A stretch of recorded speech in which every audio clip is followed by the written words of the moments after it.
Olá, muito boa tarde, sejam muito bem-vindos ao nosso Conexão Social. Hoje nós vamos conhecer a jornada de um visionário que desafiou as probabilidades e moldou o nosso cenário empresarial brasileiro. Ele é um empreendedor serial cujas ideias audaciosas transformaram o conceito de empreendedorismo e construiu uma marca indelével. Aos 21 anos, ele ousou trazer a renomada agência americana de modelos Elite Model para o Brasil. Sem falar inglês e com apenas a coragem no bolso, ele também trouxe para o Brasil a campanha do câncer de mama no alvo da moda, criada pelo estilista americano Ralph Lauren. Uma campanha que você já sabe que conscientizou e salvou a vida de milhões de mulheres pelo mundo. Ele também foi sócio do Donald Trump, lançou a modelo Gisele Bündchen e inovou ao criar a primeira modelo virtual no mundo, revolucionando a moda e abrindo portas para a fusão entre tecnologia e arte. E hoje ele está aqui no nosso Conexão Social. Claro, e não vai ser diferente, ele já prometeu que vai te ensinar muito e eu estou bem ansiosa por isso, viu? Então prepare-se para uma conversa inspiradora, cheia de insights valiosos que certamente vai te inspirar e transformar a sua vida. E é claro, deixa eu fazer a apresentação sem mais delongas, eu estou falando do extraordinário Ricardo Bellino. E que honra ter você aqui conosco, seja muito bem-vindo, viu? Muito obrigado, vai ser uma alegria poder compartilhar com vocês. Muito bom.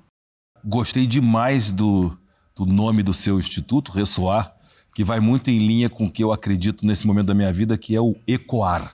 Né? Tem um momento na nossa vida como empreendedor que a gente tem que deixar o ego para assumir o eco, né? E poder ressoar, ecoar é algo que fala muito forte para mim, então fico muito feliz de poder estar aqui para inspirar aqueles que te acompanham há tanto tempo nesse lindo trabalho social que você tem desenvolvido. Isso é uma alegria que a gente tem quando recebe alguém como você, que tem uma história tão extraordinária, que vem fazendo história no empreendedorismo e vem inspirando tantas pessoas. Eu falei tanto sobre você aqui, né? Foi muitas, não tem nem como a gente colocar aqui no papel tudo aquilo que você já fez, você vai compartilhar com a gente um pouco aqui da sua história. Mas eu sei que assim como a gente aqui no Ressoar tem uma missão de transformar vidas, de inspirar as pessoas, você também carrega uma mensagem no coração que transforma essas vidas que você tem feito esse trabalho há tantos anos. Eu queria que você começasse falando quem é o Ricardo Bellino. Porque quando você fala de empresas, de negócios, de tantas coisas maravilhosas, tem que ter alguém extraordinário por trás e a gente quer saber quem é o Ricardo Bellino. Então, obrigado pela pergunta e quero te dizer que é sempre uma alegria poder, né, se despir de tantos adjetivos e tantos rótulos para falar aquilo que realmente tem significado. Né? Eu sou um sonhador, eu sou um jovem empreendedor, hoje já com não tão jovem, com tão poucos anos como comecei, mas eu preservo esse meu espírito jovem e esse espírito de sonhador. Eu acho que nós falávamos isso nos bastidores, a única coisa que nós não podemos tolir as pessoas é de sonhar. E o sonho ele está à disposição e ao alcance de todos. Então, o Ricardo Bellino sempre foi um jovem inquieto, empreendedor e sonhador, que não acreditava que havia limites para os seus sonhos. Né? Eu me identifico muito com uma lenda da sopa de pedra, né? Que conta daquele monge em peregrinação que só tinha uma pedra no bolso. E ele pediu para os habitantes daquele pequeno vilarejo emprestarem um pote para ele fazer uma sopa. Mas como sopa só com pedra e água fervendo, não tem gosto de nada. Mas a sua capacidade de contar histórias, de mostrar um mundo diferente, atraía as pessoas. E ao atrair as pessoas para que elas entrassem naquela dimensão daquelas histórias maravilhosas, ele incentivava as pessoas a contribuir para fazer aquela sopa mais nutritiva, mais gostosa. A minha vida sempre foi contar histórias. Eu sou um contador de histórias. Eu crio cenários que para a grande maioria das pessoas parece ser impossível. E ali, para mim, é só um desafio.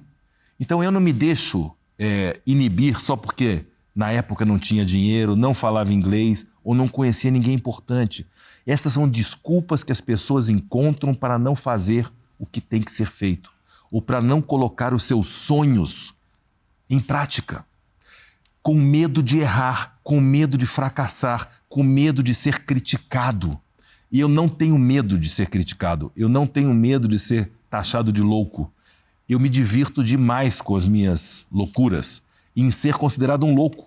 Porque o louco, quando dá certo, ele vira gênio, né? Mas antes de ser gênio, ele foi louco muitas vezes, né? E as pessoas precisam ter esse desprendimento. Acreditar no sonho, sim. Pagar o preço pelo sonho que quer realizar, sim. E estar preparado para ouvir críticas e ser taxado de louco. E quando errar, não perder a motivação e continuar levantando a cada tombo, porque é nessa quedas e levantadas que a gente tem na nossa vida que a gente cria resiliência para encontrar, de fato, a felicidade que vai precedir o nosso sucesso. Eu acho que essa é uma dinâmica que eu criei na minha vida.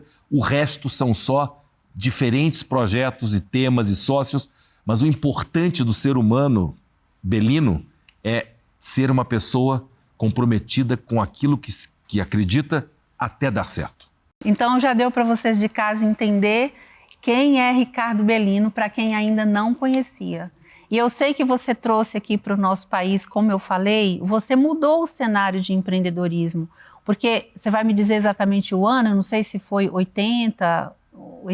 A Elite foi em 85. 85? Começou a minha jornada, né? Porque então, demorou. Demorou, porque naquela época não tinha internet para a gente ter tanta informação como tem hoje. Não. Hoje é fácil a gente empreender, a gente tem informação, a gente tem mentores, né? Sim. Mas naquela época você não tinha. Eu queria que você falasse quem foi sua inspiração, né? Como é que você, de repente, você falou, eu quero ser um empreendedor, e como é que foi essa jornada de você ter coragem no bolso, não saber falar o inglês e ter essa ousadia de falar, vou contactar, né, com essa agência para trazer para o Brasil?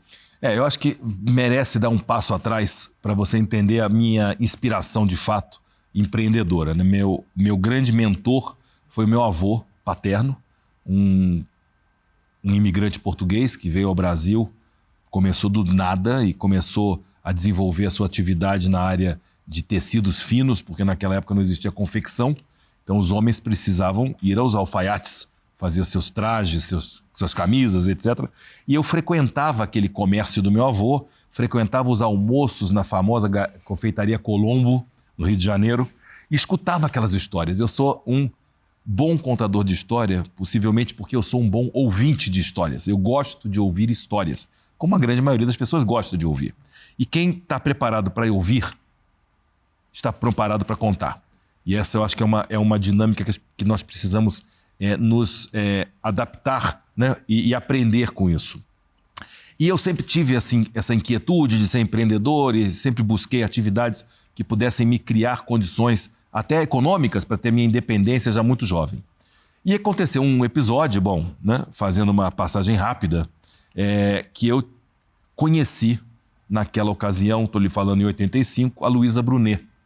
E ela me chamou muito a atenção, porque ela era uma grande modelo no Brasil, né, com muita notoriedade, e ela estava vivendo um conflito contratual com a marca que a contratava, que era Dijon, que era uma marca muito famosa no Brasil naquela década de 80.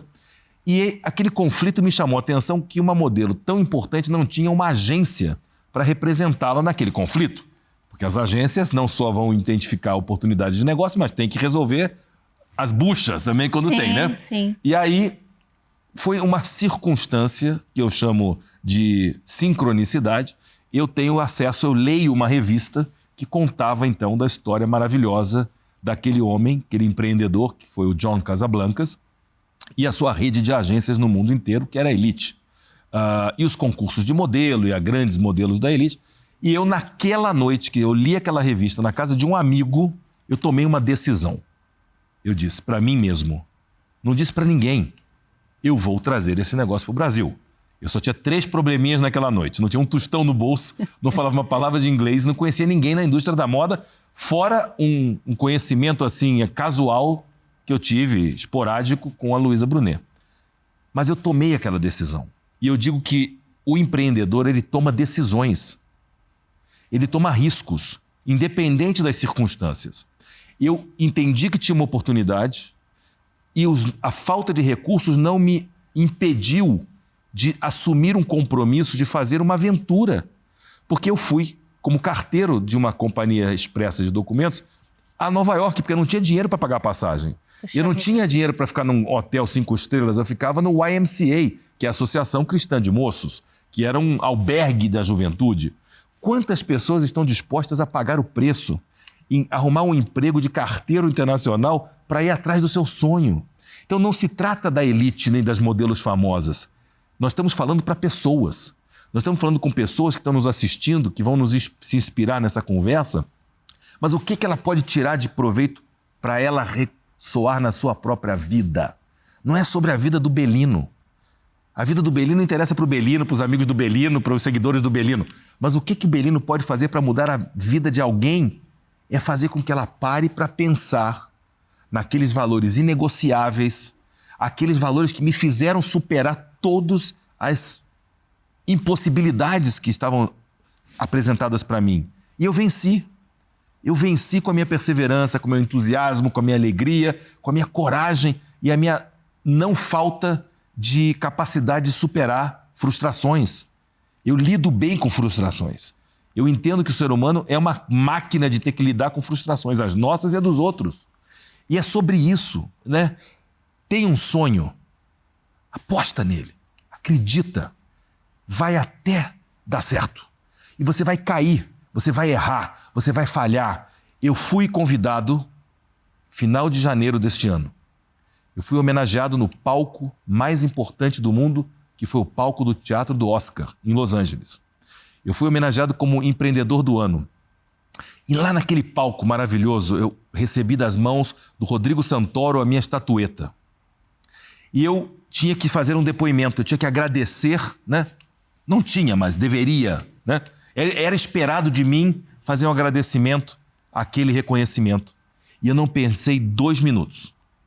E eu agradeci naquele momento, naquele palco importante, a todos os erros e fracassos ocasionais que eu sofri na minha vida.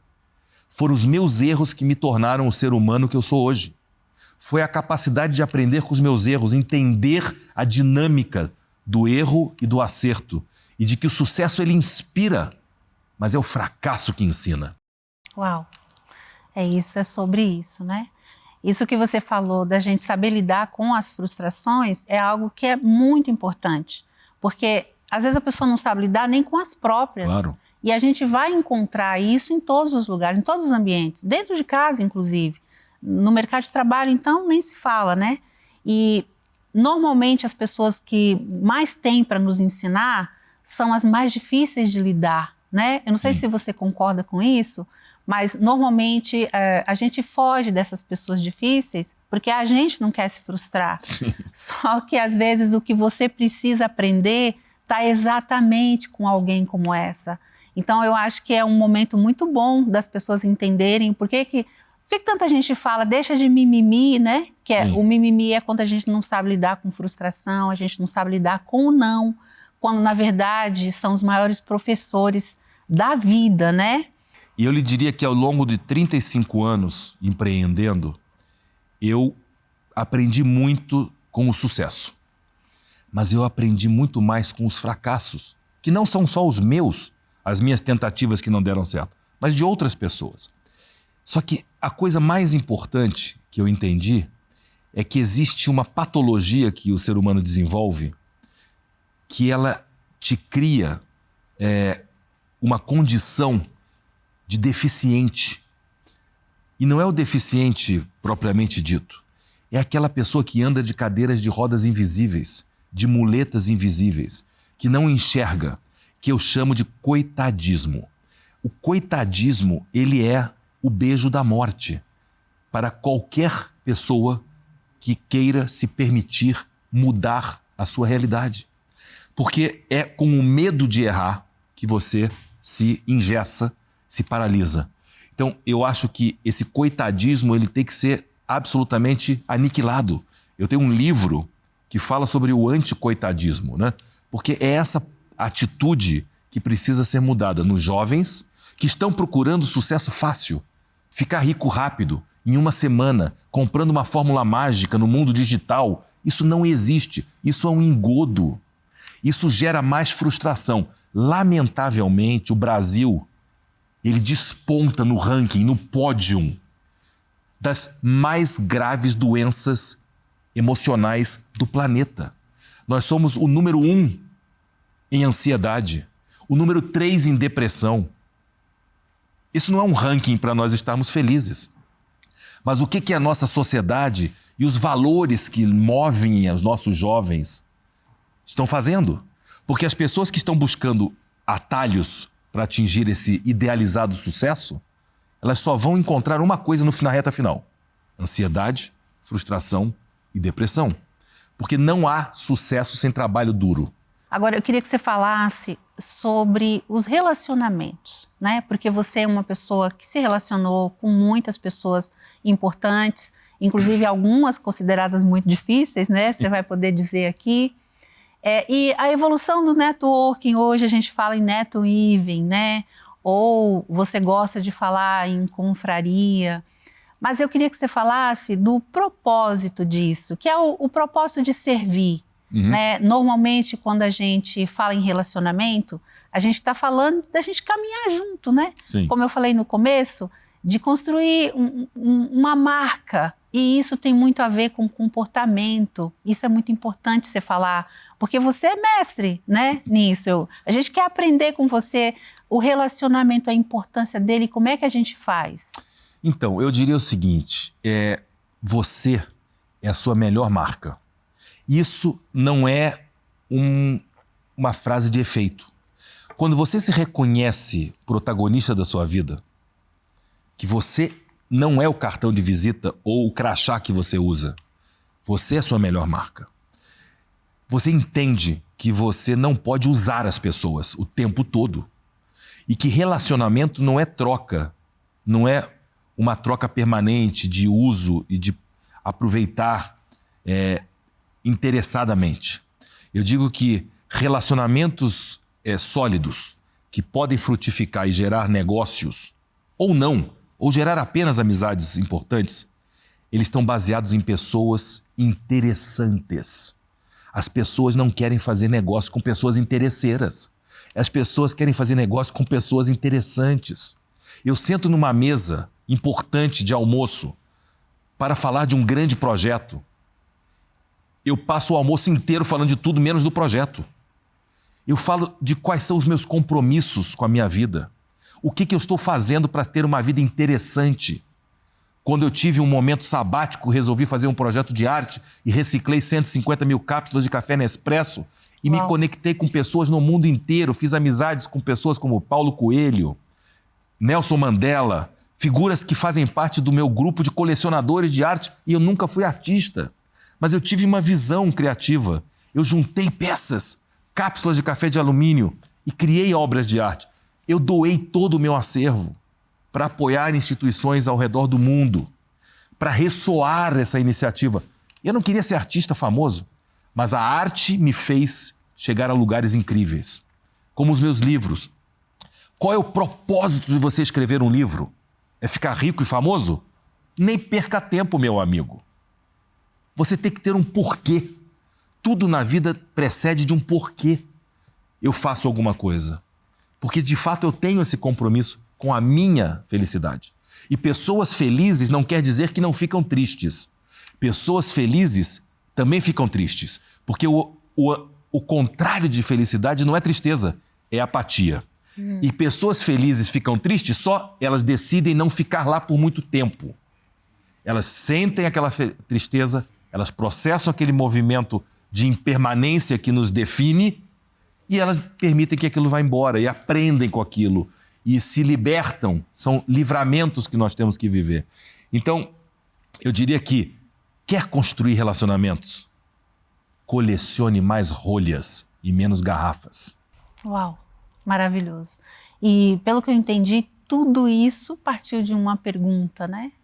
Queria que você falasse do poder das perguntas. Inclusive, é uma técnica que você usou quando foi te dado 3 minutos apenas para você convencer o Donald Trump que ele podia te ouvir, que você tinha um projeto legal. Porque às vezes a gente perde o nosso tempo porque não sabe fazer a pergunta certa, né? Eu sempre digo que na escola da vida você não aprende a dar a resposta certa, mas você aprende a ter a coragem de fazer a pergunta certa.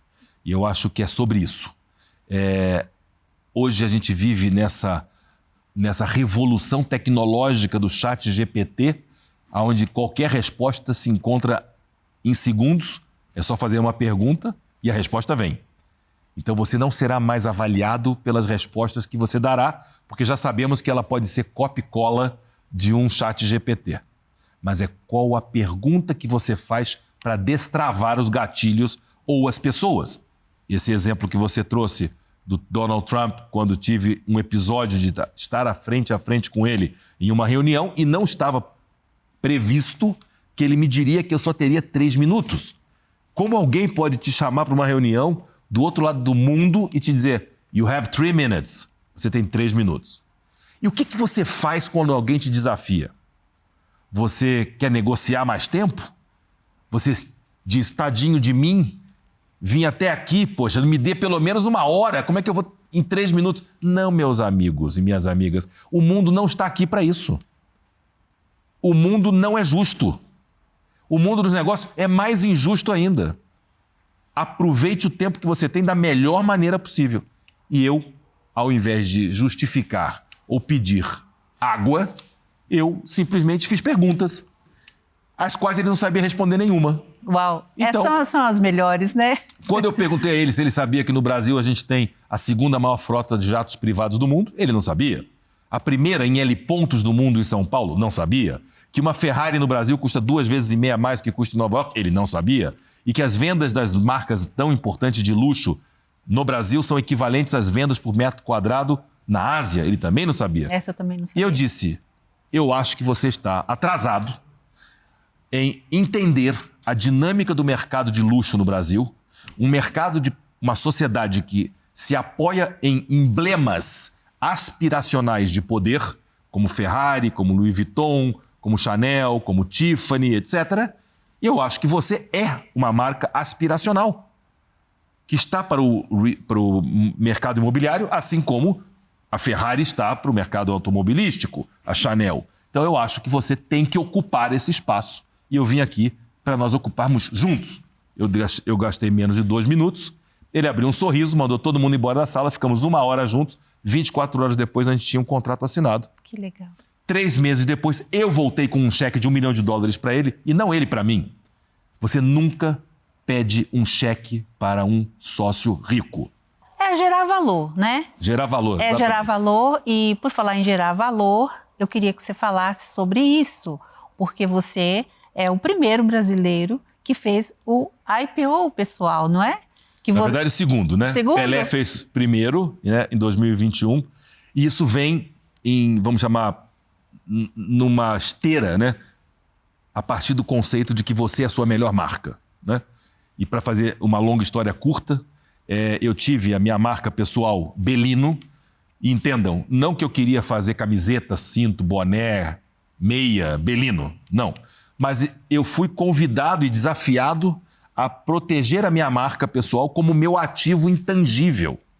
E junto com essa decisão de proteger esse ativo intangível e registrar essa marca, veio um laudo pericial indicando que essa minha marca tinha um valor de R$78 milhões. Eu achei aquilo espetacular. Falei, mas dá para fazer um Pix com esse negócio? Não, Pix não dá para fazer. Tá bom. E aí dormi sobre o assunto e entendi que as grandes companhias que têm marcas importantes, elas atribuem valores a essas marcas que são, inclusive, objeto de integralização no balanço das empresas. Balanço patrimonial como ativo intangível. Chamei meus assessores e falei, eu gostaria de propor aqui integralizar meu nome na minha companhia. O que vocês acham? Olha, vindo de você, uma loucura, mas vamos tentar, não temos nada para perder. E fizemos uma tese e tivemos a aprovação das autarquias da Junta Comercial e da Receita Federal que integralizaram, deferiram o meu capital intangível como capital social. Eu vi a minha empresa ampliar o capital social em 78 milhões, aplicando o meu nome. E logo em seguida eu encontro essa linda história do Pelé, que fez um IPO humano em Los Angeles, na Bolsa de Valores Humanos. Achei aquilo espetacular. Falei, bom, acho que aqui eu posso encontrar uma saída para dar liquidez a isso. E fiz contato com os empreendedores nos Estados Unidos. Eles acharam a história incrível, me convidaram, fizemos então o meu IPO pessoal no ano passado. Tive a minha hora precificada em $5.000, ou R$25.000 aproximadamente. Que é o que a gente está tendo o prazer de ganhar aqui hoje, gente. Isso aqui, ter o Belino sentado falando tudo isso aqui pra gente é motivo da gente agradecer e ficar muito honrado, né? Mas olha, mais importante que isso, queria já deixar aqui um compromisso público com você. Eu decidi, né, dessas 500 horas que eu listei nessa Bolsa de Valores Humanos, que eu doaria metade das minhas horas, do meu tempo, das horas que eu estou vivendo agora e que eu dedico para empreender na minha vida empreendedora, mas que não menos importante também para apoiar projetos sociais, como fiz com o câncer de mama, como fiz com o projeto de arte, e eu doei 50%. Eu decidi destinar 50%. Na semana passada fiz uma doação, a primeira doação, ao G10 Favelas, ao querido Gilson, que é uma figura extraordinária, e tenho 40% já, na verdade, não comprometido, mas intencionalmente à disposição, e quero poder estender esse apoio a você, ao Instituto Ressoar, obrigada. E a doar é uma honra essas muito grande. ações para que a gente possa ressoar juntos, né? Que a gente possa andar de mão dadas. Eu quero muito conhecer o projeto, eu quero poder conversar com as crianças, eu quero lembrá-las de continuar sonhando. E que se alguém disser para elas que elas não podem sonhar, não dê ouvidos. Porque a maior mentira do mundo é que você não pode sonhar ou pensar grande só porque você não tem dinheiro, amigos importantes ou não falam um idioma. Essa é a maior mentira do mundo que vai te colocar como refém da sua vida. Então, se alguém tentar te convencer a isso, não escute, siga em frente, corra o risco e seja feliz. Muito bem. E agora eu acho que é um ótimo momento para você falar sobre... Você já falou sobre crescer, então falar sobre contribuir, já que você é o próprio exemplo, né? Sim. Porque a gente tem uma missão aqui no Instituto e a gente tem uma alegria de dizer que há mais de 18 anos a gente incentiva as pessoas a fazer isso, a cuidar do meio ambiente, a cuidar de quem está próximo, a se importar com quem a gente anda todos os dias e às vezes a gente não consegue enxergar a dor, né? Então é muito importante crescer, mas tanto quanto é muito importante também a gente contribuir. E eu queria que você falasse da importância do contribuir com o social, para que as pessoas de casa também pudessem seguir esse exemplo. Eu diria o seguinte, eu vou responder a sua... Eu vou te responder a sua provocação, a sua pergunta, com uma história. Porque o doar, ou esse compromisso, ele vem de uma questão interna. Você só vai se comprometer com alguém ou com algum projeto social se você reconhecer, primeiro, que a felicidade antecede o sucesso. Uau.